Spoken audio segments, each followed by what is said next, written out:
আলোচিত নুসরাত হত্যা মামলায় উচ্চ আদালতের রায়ে সন্তোষ জানিয়েছেন নিহত নুসরাতের মা ও পরিবারের সদস্যরা। রায় ঘিরে যে কোনো ধরনের নাশকতা এড়াতে নুসরাতের গ্রামের বাড়ি ফেনীর সোনাগাজীতে মোতায়েন করা হয়েছে আইন শৃঙ্খলা রক্ষা বাহিনী। নিরাপত্তা চেয়ে দ্রুত রায় কার্যকরের দাবি জানিয়েছেন তারা। ফেনী প্রতিনিধি এম এ আকাশের পাঠানো তথ্যচিত্রে বিস্তারিত জানাচ্ছেন সাকিব আল হাসান। ফেনীর সোনাগাজীর বহুল আলোচিত মাদ্রাসা ছাত্রী নুসরাত জাহান রাফি হত্যা মামলায় উচ্চ আদালতের রায়ে সন্তোষ প্রকাশ করেছেন নুসরাতের মা শিরিন আক্তার।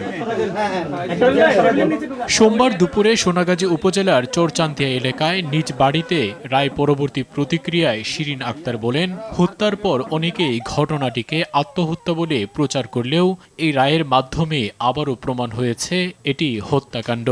তবে রায় ঘোষণার পরও পরিবারের সদস্যদের হুমকি দেয়া হচ্ছে দাবি করে প্রধানমন্ত্রীর কাছে নিরাপত্তা চান তিনি।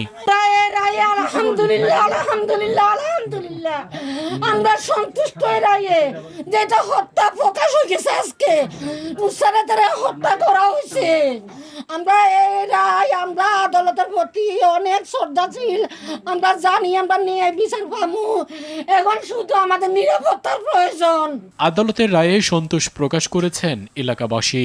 আজকে আদালতের মাধ্যমে এই ঐতিহাসিক রায়ের মাধ্যমে আমাদের এলাকাবাসীর প্রত্যাশা পূরণ হয়েছে। আমাদের যে প্রত্যাশা ছিল, আমাদের প্রত্যাশা অনুযায়ী আজকে রায়টা আমরা পেয়েছি। 2019 সালে 27শে মার্চ সোনাগাজী ইসলামিয়া ফাজিল মাদ্রাসার তৎকালীন অধ্যক্ষ সিরাজউদ্দৌলাকে শ্লীলতাহানির মামলায় গ্রেপ্তার করা হয়। মামলা তুলে না নেওয়ায় একই বছরের 6 এপ্রিল নুসরাতকে মাদ্রাসার ছাদে ডেকে নিয়ে কেরোসিন ঢেলে আগুন ধরিয়ে দেওয়া হয়। 10 এপ্রিল ঢাকা মেডিকেল কলেজ হাসপাতালে চিকিৎসাধীন অবস্থায় মারা যান নুসরাত। সাকিব আল হাসান, RTV।